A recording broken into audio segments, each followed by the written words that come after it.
Welcome to The Last Word. He's Chris Popes, I'm David Jenkins, and Chris, it's here. Finally. It's here. Fall practice has officially began. There are footballs being tossed out in the practice fields. There's people are playing volleyball, some schools are playing tennis. You got some soccer. Everything is finally, but you want to know what? What's that? I didn't see any baseball. No I baseball. know there's some fall baseball going on, but baseball. we don't pay attention to that. No baseball. It doesn't count. You schools are coming close around the corner. You got sports starting up. It's the start of a new year in a way. For us, we're pretty excited. But football obviously is the kind of the big sport around here. As far as a lot of people follow that, and we're looking to kind of give you a little bit more insight into the high school football season this week and the few weeks to come. We got a on-location shoot possibly planned for next week, and we'll be back on our regular week-to-week schedule starting now. So every Thursday, look for us, and looking forward to it. Looking forward to get going again. It's always a fun time of year for us. I love the fall season. Now, after all the baseball that we've had for the last 6 months, it's good to get rid of that. And so let's talk some baseball. Put that in our rearview mirror. So let's talk some baseball. Last baseball story of the year. You've got to promise. Last baseball story of the year. We got to talk about it. Well, we broke the news 2 weeks ago on the show that Greg Hollifield at Sykeston was being considered as the new baseball coach, and he was accepted. So he accepted it. He's a new head baseball coach. So he's basketball and baseball, and he brings an impressive resume, and we expect some big things from Sykeston baseball. Not a lot of people know the history of Greg Hollifield and his baseball past. He won a state title at Zenith. He played baseball. He worked in 2 major league organizations.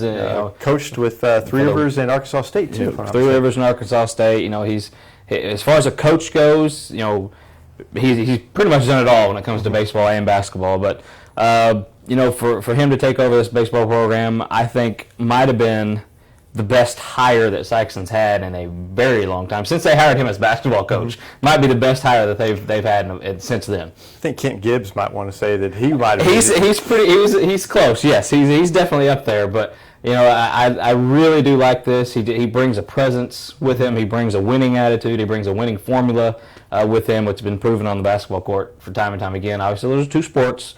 Don't go expecting state titles right off the bat, but yeah, I think it's a step forward, at least for the Sykeston baseball program. I heard that from somebody saying, "Oh, well, now we can get a state title in baseball," and I'm like thinking, well, you had Blake DeWitt, Jacob Priday, Lance Rhodes. You had a pretty good crew there, and they didn't win a state title. It's tough to win a state title in baseball. Yeah. I mean, not that it's not in basketball, but baseball it's really, really tough. They're Class 5 now too. Right. You're in the bigger schools. You have you can run into if you run into a hot pitcher, you're done. Those DeWitt teams, they ran into Lucas Harrell, who, by the way, is pitching for the Texas Rangers. You run into a good pitcher, and I mean, there's not a whole lot you can do. Basketball is a little more. It's harder to do that. But it's going to be really hard in Class 5. But you never know. We're not saying they can't. I'm just saying, let's just not go in expecting state titles. Let's get a district title first and move on from there. For a district title would be a win, a monumental win. 2007, I believe, is the last time they won a district title. To win a district, that would be maybe worth the hire for a baseball program who's kind of struggled as far as postseason accolades go. But I think Coach Hollifield, I think the kids, they know who he is. I think they'd be excited to and some of those guys do play basketball and know him through school. So I think it's just a win-win for all, to be honest with you. I like it. I think the kids will respond to him, and he, like I said, he just brings a winning attitude, and it's going to be good, a shot in the arm for this baseball program. And also you have SEMO. They hired a new baseball coach, Andy Sawyers from Kansas State. I don't know much about him. I know he's kind of been around some SEC and Big 12 schools, but we'll see how he fares in the future. He's got a good team to take over. He does. He's got the pieces are there, I think, is what he was quoted as maybe saying. And guess a lot of that's coach speak. You like to hear that from coach, and he seems he said the right things. But obviously, it's just we got to wait to see what's on the field and see what he does now. A return trip to the College Baseball World Series, that'd be great. That'd be for him. I'm sure he'd really like that. And OVC championship, that'd be great too. But Just kind of another of a wait and see thing. Just you have to wait and see what he's got. I haven't read anything about him coming on or anything, but hopefully he can go get some pitching depth, which I think is what they've kind of been lacking. I think he's, and that's nothing against Coach Beazer, who is taking them to new heights, but I think have some little more pitching depth, and you might even make a bigger run in things. They have usually have a good number one, and then after that they're kind of lacking. But they seem to hit the ball really well, and hopefully they can kind of continue that under him, and we'll see how things progress at SEMO. That's kind of SEMO's marquee sport at this point. So you kind of hope they continue to do well, and SEMO can have something to hang their hat on. Now the football season started. I think college practice starts, if I'm not mistaken, today. I believe on Thursday. I think might have started on Wednesday. I'm not sure, but SEMO's getting ready to go. I expect big things out of their Coach Tuke. Coach Tuke, he's I think it was in the fourth year. He's been along the. I think it's third year. Third year, something like that. Anyway, 3-4 years. He did what I think needed to be done, and there's excitement, and it doesn't take much to excite a sports hungry college fan base like SEMO does, because there hasn't really been much to cheer for the last few years, other than baseball and just a few. They did have a good football team a few years ago, but. He's recruited this area. He's gotten our best players from this area. There's some interest there, and it's just he's got. I think it's time he's got to start moving forward now and producing on the field and getting those wins. I think a lot of late games escaped them last year. They need to wrap those up. I think they need to compete for the OVC. Yeah, for sure. I think they don't have to win it, but I think they need to be in the upper top four. I think that's kind of the progress they need to make, and kind of make a play for that championship. And I think they can. Jacksonville State's going to be tough to beat. Yeah. They've got a quarterback named Eli Jenkins, no relation, who's I think a preseason cousin, right? Yeah, preseason All-American. He's he's pretty awesome. I think they played Auburn last year and almost beat them, and he kind of made a name for himself. So it's going to be kind of tough to knock them off. But I think everybody else, they've got a pretty good chance to beat.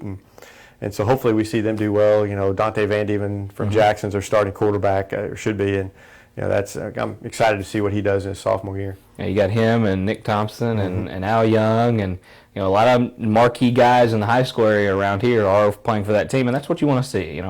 Obviously you want them to compete first and win first, but do it with a local flavor. I think is a big thing, and if you can compete, and those guys can make an impact. I really do believe that they can play at that level. And they've shown it, and they've proved it. But yeah, to have those guys, and to have Coach Tuke and his brick by brick and everything, is just people have bought into him, and that's what you like to see. And I know it's easy for us to say and talk about what they need to do, but I think he really does. I think he knows what he needs to do, and I see him kind of hinting towards those accolades now. Right. One of the best hires I think SEMO has made in years. It was him and he and Steve Beazer. You say a lot about Coach Allnut. He didn't really do too great on the men's basketball, but I think everybody else he hired has done a great job. So it's happy to have him, and hopefully he can continue to keep turning them around and bringing them, building them up. High school time though. High school football. Just a couple weeks away from first game. August 19th, first football Friday. We got. There's a few interesting matchups. We actually spoke with one right before we got on camera. Is Liberty and Cape Central. Kind of should see going off. That's Liberty, Mountain View, whatever you want to call them. Yeah, they put a beating on Crowsville the last few years. That first game, Crowsville happy to get them off the schedule. Cape Central said, "Hey, we'll take you." Yeah. I don't know about that, Coach Pixley. That's a tough game. That's a tough game for our old friend Pixley. It's I'm anxious to see how, that's kind of my biggest question mark is how Cape Central is under Coach Pixley. Hopefully, I hope they continue to be real good. I think, I like the rivalry they have with Sykeston. I think that it's for us, being here, it's a fun rivalry. I think, and we both like Coach Pixley. And we hope he does well there. It'll be a good kind of a measuring stick for them in that first game, because Liberty's going to be good. They're good every year. Class 2 power, they have been for years. Obviously the big sticking point was Cape Central is the loss of Al Young. How are you going to replicate? I don't think you can replicate it, but who's going to step up and fill those numbers? They have a really strong impressive running back in Aaron Harris coming back. I watched him against Sykes, and he just rolled over. I mean, simply just rolled over people. And he's just a big kid. He was just a sophomore last year, and expectations, I think, for him are high this year for that team. Speedy little quarterback. Got to have a speedy little quarterback. They have pieces. They really do. And when Cape Central, they're always going to have pieces. It's just, what are they going to do to put it together? Right. It's kind of like the same anomaly of Cape Central is they can be hot one night, but just extremely frigid the next. Right. You hopefully maybe they'll find some consistency there, and they do have the pieces. I think they do replace some of their offensive line. I think they lost quite a bit of offensive line, but Coach Pixel will get them going. He when he had some talent at New Madrid, I mean, he produced some good teams, and you run out of talent, Vince Lombardi's not going to win with some of those teams. It's just what your talent is. I wouldn't put it past Vince, though. He'd bring him close. He'd get him in the game. He'd get him to the game. I don't think his tactics would work nowadays. But we have some other new coaches. A new coach in Dexter, a new coach at New Madrid. We have some interesting stories that we're going to be visiting in the next couple of weeks before the start of the first game, and it's kind of an interesting time. It's a fun time. You kind of just especially with these new coaches, you're kind of just wanting to see what kind of offense they're going to run, what kind of defense they're going to run, how they're going to how their teams are going to look. You really don't know who's going to be playing where. You don't really know much about them. It's a new year, new season. Can't wait. Let's do it. All right, we'll have more next week and a little more in depth about some teams as we get some information rolling and just as practice starts. And a lot of coaches probably don't really know what they got yet until they take a look at the pieces that they have. Anyway, we'll get back to that. Yeah, so we'll start next week. Hopefully, we'll have a little preview for you for some football and at least the start of one anyway. And then hopefully we'll be on location so you can check us out next week on The Last Word.